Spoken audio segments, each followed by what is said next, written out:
центре временного содержания иностранных граждан мигранты знакомятся с постановлением о депортации. Далее автозак и дорога в столичный аэропорт Домодедово.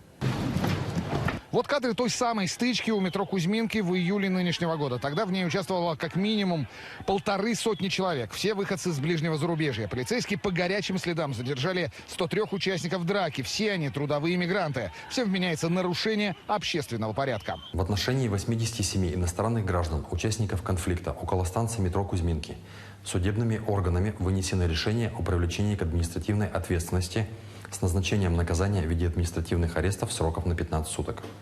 Принято решение о неразрешении въезда в Российскую Федерацию в отношении указанных иностранных граждан и сокращении срока их пребывания на территории Российской Федерации. По решению судебного органа 87 человек помещены в Центр временного содержания иностранных граждан Главного управления МВД России по городу Москве сроком на 90 суток. Перед отправкой домой к центру временного содержания спешат родственники тех, кого сегодня по решению суда отправляют на родину. А что его депортируют? Не знаю, это точно. Ну, а хотя бы приблизительно, что я уже узнал. Ну, по-моему, где-то там сидел или что там был за дракой.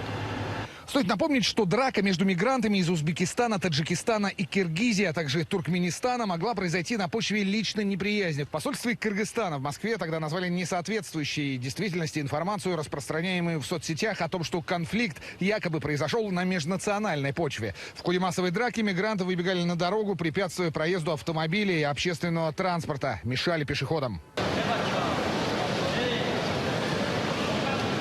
Первые 26 человек по решению суда уже покинули Россию. 2 рейса из международного аэропорта Домодедово отправились в город Ош и Бишкек.